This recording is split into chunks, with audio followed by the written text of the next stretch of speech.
अरे ये संदीप कहाँ चले गए? बोला तो था मैं 5 मिनट में खाना रख रही हूँ। ओफो बहू, तू हर रोज ये एक ही सब्जी बना देती है। ऐसा नाश्ता देखकर तो वो ऑफिस ही निकल जाएगा ना। ये घिया तोरी तो मन ही नहीं करता खाने को। माँ जी, बच्चों के सामने यूं घिया तोरी करेंगी ना तो ये भी नहीं खाएंगे ये खाना। अपने बाप से 10 कदम आगे ही रहते ये दोनों। हफ्ते में 7 दिन होते हैं तो 2 दिन तो ये घिया तोरी बनी जाएगी। और आज जैसे मैंने ये सोयाबीन की सब्जी बनाई तो ऐसे ही कल पनीर की सब्जी भी तो बनाई थी। छी, उसे पनीर कहती हो आप? वो तो बर्तन में साबुन रहने की वजह से दूध फट गया था, इसलिए उसका आपने पनीर बना डाला। ऐसे पनीर की सब्जी को आप सब्जी कहती हो? 1 गिलास पानी का तो तुझसे दिया नहीं जाता, फिर इतनी शेखी कैसे झाड़ रहा है? किसने बताया तुझे ये सब? हाँ बता। दादी ने। और किसने? माँ जी। क्या माजी कर रही है? सच ही तो कहा था उससे, दूध फट गया था तभी तो बेकार सी पनीर की सब्जी बनाई थी तूने। छोड़ ना बिट्टू, मुझे भी नहीं खाना ये खाना। चलो स्कूल बस आ गई, अब चलते हैं। रुक जाओ बच्चों, ये लो 100 रुपए रखो और कैंटीन में ही कुछ खा लेना। जाओ जाओ। पापा जी, आपकी इसी आदत के कारण इन्होंने घर का खाना छोड़ दिया है, क्योंकि उन्हें पता है दादाजी से पैसे मिल जाएंगे। ये क्या तरीका है भाभी? पापा जी से ऐसे बात करते हैं क्या? और क्या हो गया अगर पैसे दे भी दिए तो? बाहर खा लेंगे बेचारे। वैसे मेरा तो मन भी नहीं है ये सब्जी खाने का। तो कोई बात नहीं बेटा, मैं अभी तेरे लिए छोले भटूरे ऑर्डर कर देता हूँ। उन सब की बातें सुनकर अंजलि वहां से चली जाती है। फिर अपनी सहेली को फोन कर वो इस बारे में बताती है। क्या बात कर रही है? आजकल जहाँ बहुएं खाने को सूखी रोटी तक नहीं देती, उन्हें इतना सब मिल रहा है, फिर भी उनके इतने नखरे हैं। अरे मैं तो कहती हूँ तो अगले 3 दिन तक किसी को खाना ही मत दे। भूखे रहेंगे तो अपने आप सारी अकल ठिकाने आ जाएगी। अरे कुछ ठिकाने नहीं आएगी, इनको तो बल्कि बहाना मिल जाएगा बाहर का खाना मंगवाने का। और तू जानती है उससे कितनी बीमारियां होती है। और अब देखना, सुबह वो भी खाली पेट ही चले गए। अब मुझसे भी खाना नहीं खाया जा रहा। तो तू टेंशन क्यों लेती है? उनको जो सब्जी पसंद है वो बनाकर जीजू के ऑफिस में टिफिन देकर आ जा। शिखा का आइडिया अंजलि को पसंद आता है और वो जल्दी से संदीप की पसंद का खाना बनाकर टिफिन में पैक करके उसके ऑफिस देने गई, जहाँ वो देखती है कि संदीप तो बड़े मजे से कैंटीन का खाना खा रहा है। मैं तुम्हारे लिए इतनी मेहनत करके खाना लाई और तुम बाहर का खा रहे हो। तो क्या करता? तुम्हारे टिफिन के इंतजार में भूखा रहता। मैंने इतने प्यार से तुम्हारी फेवरेट सब्जी फ्राई गोभी बनाई है, कम से कम वो तो खा लेते। अरे अब इसमें नया क्या है? तुम तो जो भी सब्जी बनाती हो उन सब में एक ही जैसा मसाला बना होता है। क्या ही पता चलता है कि हम भिंडी खा रहे हैं या गोभी। सब दोस्तों के सामने अपनी बेइज्जती होते देख अंजलि वहां से घर लौट आती है और अब वो ठान लेती है कि अब से वो खाना ही नहीं बनाएगी। और इसी के चलते वो रात का खाना नहीं बनाती। फिर शाम को, चलो आप सब तैयार हो जाओ, आज हम बाहर का खाना खाने चलेंगे। अरे लेकिन बाहर जाने के लिए तैयार हो, फिर वहां जाकर ऑर्डर दो, फिर वेट करो। और पापा जी, आपको तो खाना 9 बजे तक खाने की आदत होती है ना? कोई नहीं बेटा, कुछ अच्छा खाने के लिए थोड़ा तो इंतजार कर ही सकते हैं ना। फिर सभी तैयार होकर रेस्टोरेंट पहुंच जाते हैं, जहां बैठकर सभी खाने का मजा लेते हैं। आप कहती है ना भाभी, क्या कमी रहती है आपके बनाए हुए खाने में? आप इसी से अंदाजा लगा सकती है कि बाहर का खाना खाने में ये लोग कमी क्यों नहीं निकाल रहे। अच्छा हुआ पापा आप हमें बाहर ले आए, नहीं तो माँ के हाथ का खाना खाकर तो पता नहीं मेरा क्या ही होता। कुछ देर बाद सभी खाना खा लेते हैं, जिसके बाद बिल लेकर वेटर आता है। अरे रुक जा बेटा, तू क्यों बिल देगा? पैसे तो बहू देगी ना। अब रसोई के खर्चे के पैसे इसे मिलते हैं तो आज का इसका राशन बच तो गया, उस हिसाब से इसे वो पैसे देने चाहिए। अब अंजलि को ही पैसे देने पड़ते हैं। फिर कुछ देर बाद वो घर आ जाते हैं। फिर अगली सुबह नेहा बेटी ने पोहा, बर्गर, गाजर का हलवा और पराठे ये सब ऑर्डर कर दिया। और बिट्टू तेरे लिए फ्रेंच फ्राइज भी आ रहे हैं। वाह, आजकल तो क्या सुविधा है, सब फोन से ही ऑर्डर कर देते हैं भाई। हाँ, लेकिन पैसे घर पर खाना आने के बाद ही देगी बहू। क्या मैं माँ जी? और नहीं तो क्या, तेरी रसोई का राशन तो बच रहा है। अब इसी तरह घर वाले हर वक्त बाहर का खाना मंगवाते, जिसका बिल देना पड़ता अंजलि को। और इस तरह कुछ ही दिन में उसका महीने भर चलने वाला पैसा 10 दिन में ही खत्म होने लगता है। और फिर एक दिन, बस अब ये वाला खाना कोई नहीं खोलेगा, अब इसका बिल देने के पैसे नहीं है मेरे पास। पूरे 20,000 देता हूँ मैं तुम्हें हर महीने, और इस घर के सदस्यों के खाने की जिम्मेदारी तो तुम्हारी है। और गृहिणी के हाथों में जो पैसे दिए जाए उसमें गुजारा करना तो एक गृहिणी के हाथों में ही होता है। अच्छा ऐसी बात है, ठीक है, तो अब से मैं राशन नहीं मंगवाने वाली, और जो भी खाना खाना है वो बाहर से आएगा, लेकिन उसे ऑर्डर आप लोग नहीं बल्कि मैं करूंगी। बस आप लोग बता दिया कीजिए कि किसको क्या खाना है। और अब बहू खाना तो मंगवाती है, लेकिन वो मंगवाती है ठेले का खाना। फिर अगले दिन, आइए आइए भाभी, सस्ते ठेले पर आप स्वागत है। शाही पनीर कैसे दिया? जो भी ले जाओ, 100 रुपए की फुल प्लेट है। अरे वाह, ये तो बड़े अच्छे दाम है। अंजलि दम आलू और शाही पनीर लेकर घर आ जाती है, साथ में कुछ रोटियां भी ले आती है। फिर जानबूझकर वो 4 रोटियां जला देती है। अपने प्लेट में सबसे पहले वो 3 रोटी रख लेती है। हैं, ये कुछ रोटियां तो जली हुई हैं, अब तो इसमें 7 ही रोटी बची। अरे बहू, तू और रोटियां नहीं मंगवा सकती थी? अब माँ जी, मैं तो ये रोटियां उसी रेस्टोरेंट से लाई हूँ जहाँ से आप खाते हो, और आज उनके यहाँ पार्टी थी इसलिए उन्होंने इतनी ही रोटियां दी। अब मुझे क्या पता था कि जली हुई होंगी, और अब जो है उसी में आप सबको गुजारा करना होगा, क्योंकि मेरी बनी हुई रोटियां तो मुझे खुद को भी नहीं भाती। अब सबको उतना ही खाने में संतुष्टि करनी पड़ती है। अगले दिन फिर से अंजलि उसी ठेले वाले को फोन करती है और ठेले का सस्ता खाना मंगवा लेती है। इसी तरह कुछ दिन ऐसे ही चलता रहा। अब ठेले का खाना कैसा होता है ये बात तो आप जानते ही हो। वाह बहू, क्या खाना ऑर्डर करवाती हो तुम, मजा ही आ गया। अरे मेरा पेट। क्या हुआ पापा जी? लगता है पेट में गैस बन गई है, थोड़ा दर्द हो रहा है। गोली खा लेता हूँ, ठीक हो जाएगा। लेकिन वो ये नहीं जानता था कि रोज रोज बाहर का खाना खाने की वजह से उसकी आंतें खराब होने लगी हैं। फिर एक दिन तो अंजलि फ्रिज में रखी हुई अपनी बनाई हुई कल की सब्जी में तेल मसाले डालकर सबको परोसते हुए बोलती है कि ये उसने बाहर से ऑर्डर किया है। आज के इस खाने से कितनी गंदी बदबू आ रही है, लगता है ये सब्जी खराब ही दे दी है उन्होंने। हाँ माँ, हो सकता है, क्योंकि अब आप ही बताओ अंजलि को खाना बनाने में कितना वक्त लगता है, लेकिन बाहर से तो 15 मिनट में आ जाता है। एक रोज वो सब टीवी देख रहे थे तो न्यूज में एक औरत, मेरा सभी दर्शकों से यही निवेदन है कि वो बाहर का खाना ना खाएं। बाहर का खाने खाने से शरीर में कई तरह की बीमारियां हो रही हैं, जैसे कैंसर, पेट में इन्फेक्शन, पेट में दर्द और भी कई तरह की। इसलिए हमें बाहर के खाने से परहेज करना चाहिए। अंजलि परिवार वालों का रिएक्शन बड़े मजे से देख रही थी, क्योंकि ये सब उसी का तो प्लान था। ये देखकर सब घबरा गए और ससुर जी कहने लगे, इस खाने को हटाओ मेरे सामने से भाई, मुझे अभी और जीना है। बहू तू रसोई में जा और हमारे लिए अपने हाथों से कुछ बना कर ला। हाँ अंजलि, अब हम सब तुम्हारे हाथ का ही बना खाना खाएंगे। अंजलि का प्लान काम कर गया और अब सबने बाहर का खाना बंद कर दिया और अब बिना कोई नुक्स निकाले वो उसके हाथों का बना खाना खाते।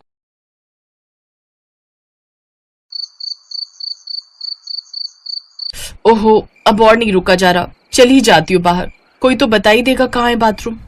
ये सोचकर नई नवेली दुल्हन कला अपने छोटे से कमरे से बाहर निकली और फिर बाहर आते ही अपनी सास करुणा से जा टकराई। अरे कौन है? जी माँ जी, मैं हूँ, माफ कीजिएगा, वो घूंघट की वजह से आपको देख नहीं पाई। अरे पर कमरे से बाहर निकलने की जरूरत क्या थी? चल अंदर चल, बाहर सारे मर्द बैठे हैं। माँ जी वो मुझे बाथरूम।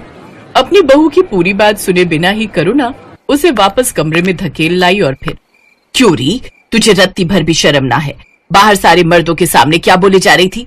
माँ जी मुझे बाथरूम जाना है, बस वही पूछ रही थी कि कहाँ। क्या कहाँ? यहाँ घर के पीछे खेत में चली जा। वैसे तो यहाँ सारी औरतें दिन छिपे ही जाती हैं, लेकिन अब तुझ में सबर ही नहीं तो चली जा भी, पर याद रहे घूंघट जरा भी ऊपर नहीं होना चाहिए। माँ जी पर खेत में? हाँ तो घर के आंगन में जाएगी क्या? माँ जी घर में बाथरूम नहीं है क्या? छी छी छी छी, घर के अंदर ये सब करने की गंदी आदत तुम शहरी लोगों की होगी, पर यहाँ गांव में हम बहुत साफ सफाई से रहते हैं, समझी? ये कहकर करुणा वहां से चली गई और फिर कला बड़ी हिम्मत करके घर के पीछे के रास्ते से खेत की तरफ गई। उस दिन तो किसी तरह कला ने काम चला लिया, लेकिन फिर अगले दिन, सुनो जी, यहाँ हमें गांव में कितने दिन रहना होगा? अरे कल ही तो आई हो, मुझे लगा था कि तुम्हें गांव पसंद आएगा। अब गांव तो अच्छा है, पर यहाँ की कुछ चीजें ठीक नहीं है। जैसे कि घर में एक बाथरूम तक नहीं है, हल्का होना हो या फिर नहाना धोना हो, सूरज उगने से पहले सारी औरतों को तालाब पर जाना पड़ता है, और फिर एक ही तालाब में इंसान भी जानवर भी। ओहो, और मुझे ये बताओ, ये फर्श पर गोबर की लिपाई अब कौन करता है? बदबू से दिमाग खराब हो गया मेरा तो, ऊपर से ये कमबख्त घूंघट, 1 मिनट के लिए भी इससे छुटकारा नहीं मिल रहा मुझे। और तो और अरे भाई बस करो, मैं समझ गया, तुम ज्यादा दिन नहीं रुक पाओगी यहाँ। मैं माँ से आज ही बात करूंगा, बस कुछ दिन काम चला लो, फिर चलेंगे शहर वापस। अपने पति सुनील की बात सुनकर कला के चेहरे पर मुस्कुराहट आ गई। असल में सुनील कुछ साल पहले ही काम की तलाश में अपने गांव से शहर आया था। एक फैक्ट्री में दवाइयों की पैकिंग के काम में लग गया और इसी बीच उसकी मुलाकात कला से हुई। कला सुनील के दोस्त राजेश की छोटी बहन थी। सुनील को कला पहली ही नजर में पसंद आ गई और इस तरह कला सुनील की पत्नी बनकर अपने ससुराल आ गई। लेकिन यहाँ से निकल पाना अब उसके लिए बहुत मुश्किल था। हाँ हाँ ले जाओ भाई, यहाँ सब संभालने के लिए ये बुढ़िया तो है ही, जैसे जीवन भर संभालती आई है वैसे ही आगे भी संभाल लेगी। ऐसा क्यों बोल रही हो माँ? कला मेरी बीवी है, वो तो मेरे साथ ही जाएगी ना। क्यों बेटा, मैं भी तेरे बापू की बीवी थी ना, वो तो ना ले गए थे मुझे अपने साथ, सारी जिंदगी यही ससुराल संभालती रही। बस साल में 2 बार आते थे तेरे बापू, और फिर एक दिन खबर आई कि वो अब कभी ना आवेंगे। पर फिर भी ना तुझे छोड़ा ना अपना ससुराल और ना यहाँ की जिम्मेदारी। अब पूरे कुनबे में तेरे बापू थे सबसे बड़े, आज भी हर त्योहार का पहला पकवान इसी घर के चूल्हे पर पकता है। सोचा था बहू आ जाएगी तो थोड़ा आराम मिल जाएगा, पर नहीं, मेरे नसीब में कोई सुख कहा। नहीं माँ, ऐसा मत कहो, मैं कला से बात करता हूँ। दरवाजे की ओट में खड़ी कला पहले ही सब कुछ सुन चुकी थी और ये भी समझ चुकी थी कि फिलहाल उसे ससुराल में ही रहना होगा। उसने सुनील से कोई बहस नहीं की और उसे अकेले ही शहर जाने दिया। बहू, शाम को मोहन चाचा और उनका पूरा परिवार आएगा, हमारी थोड़ी लाज रख लेना उनके सामने। ये जो घड़ी घड़ी घूंघट सिर से सरक जाता है ना, उसे थोड़ा संभाल लेना। और हाँ, शाम को जरा बढ़िया से खाना बनाना और मीठे में हलवा जरूर बनेगा। करुणा अपने आदेश सुनाकर चली गई और बेचारी कला दिन का काम निपटाकर फौरन ही रात की तैयारी में जुट गई। चूल्हे पर इतने सारे लोगों के लिए रोटियां सेकते सेकते उसकी हालत खराब हो गई। और मजाल है जो करुणा ने उसका जरा भी हाथ बटाया हो, लेकिन उसके घूंघट और चलने के ढंग को लेकर काफी टोका टाकी में उसने कोई कंजूसी नहीं की। अरे जरा धीरे धीरे चल बहू, क्या कहेंगे सब, और ये रोटियां थोड़ी पतली बेल। कला को समझ आ गया था कि वो लाख कोशिश करके भी करुणा को खुश नहीं कर सकती, इसलिए धीरे धीरे उसने भी हाथ पैर डाल दिए। वो करुणा से बहस तो नहीं करती थी, लेकिन अब काम उतना ही करती थी जितना उसके बस में था। और फिर एक दिन, माँ इस बार हफ्ते भर की छुट्टी लेकर आया हूँ। अच्छा है, बीवी कहेगी तो मिल ही जाएगी इतनी छुट्टी, माँ के कहे से तो 3 दिन भी नहीं रुका कभी। ओहो माँ, ऐसी बात नहीं है, असल में इस बार ठीक ठाक पैसा जोड़ के लाया हूँ, तो सोच रहा हूँ कि पूरे घर में फर्श पड़वा देता हूँ और आंगन के बाहर एक छोटा सा बाथरूम भी। ना, कोई जरूरत नहीं है, ये सब फालतू खर्चे हैं, यहाँ सब ठीक है। नहीं माँ, ये सब जरूरी है। हाँ हाँ, तेरी बीवी ने कहा है तो जरूरी ही होगा ना। अगर तुम्हें ऐसा लगता है तो ऐसा ही सही, पर मैं जो कुछ सोच कर आया हूँ वो सब तो करवा के ही जाऊंगा। हाँ, करुणा लाख कोशिश करके भी सुनील को कला से दूर नहीं कर पा रही थी, और तो और उसकी मर्जी के खिलाफ जाकर सुनील ने अपने घर में फर्श भी पड़वाया और घर के बाहर एक छोटा सा बाथरूम भी बनवाया। ये सब हो जाने से कला को काफी आराम हो गया, और असल में तो ये सब करुणा को भी अच्छा लग रहा था, क्योंकि आसपास के लोग उसके घर की और उसके बेटे सुनील की खूब तारीफ जो करने लगे थे। फिर कुछ महीनों के बाद, अब तू आ गया बेटा, अब आजा, आज मैंने तेरे लिए अपने हाथों से खाना बनाया है। बहुत बहुत धन्यवाद माँ। कला, ये पैसे रख लो, इस बार छत की मरम्मत और पुताई का काम करवाना है। जी ठीक है। ए रुक जरा, तू कहाँ लेकर जा रही है पैसे? सुनील, ऐसे संस्कार तो नहीं दिए थे मैंने तुझे, माँ के रहते अपनी बीवी के हाथों में अपनी कमाई दे रहा है, तुझे शर्म नहीं आई ऐसा करते हुए? नहीं माँ, बिल्कुल शर्म नहीं आई, क्योंकि ये मेरे अकेले की कमाई नहीं है, इसमें कला की भी कमाई शामिल है, जो मेरे साथ वो भी इस घर पर खर्च कर रही है। हैं? क्या बोल रहा है ये? कब से मतलब कि ये कहाँ से कमाने लगी? ये तो सारा दिन तुम्हारे सामने घर के काम करती है, और फिर रात को जब तुम सो जाती हो तब उन कपड़ों की सिलाई का काम करती है, जो मैं इसे हर बार ला कर दे जाता हूँ। और जानती हो माँ, अपनी कमाई का 1 भी रुपया इसने आज तक खुद पर खर्च नहीं किया। मुझसे कहती रही कि मैं खुद से पहले अपने ससुराल को बेहतर बनाना चाहती हूँ। सुनील की बात सुनकर करुणा को बड़ी शर्मिंदगी महसूस हुई। वो फौरन कला के सामने हाथ जोड़ते हुए बोली, मुझे माफ कर दे बेटी, मैं तुझे हमेशा खरी खोटी सुनाती रही, और तू सब कुछ सहकर भी इस सड़े गले ससुराल को संवारती रही। लेकिन अब बस मैं भी अपनी सड़ी गली सोच को बदलूंगी। आज से तू कभी किसी के सामने घूंघट नहीं करेगी और अपने पति के साथ शहर में जाकर रहेगी अपने हिसाब से। नहीं माँ जी, ना तो अब मेरा ससुराल पहले जैसा है और ना ही आप, तो मैं यहाँ से जाना क्यों चाहूंगी? हाँ माँ, अब कोई कहीं नहीं जाएगा। अब से मैं हर हफ्ते शहर जाकर ऑर्डर पर कपड़े लेकर आऊंगा, जिन्हें सिलने के काम में हम दोनों कला की मदद करेंगे।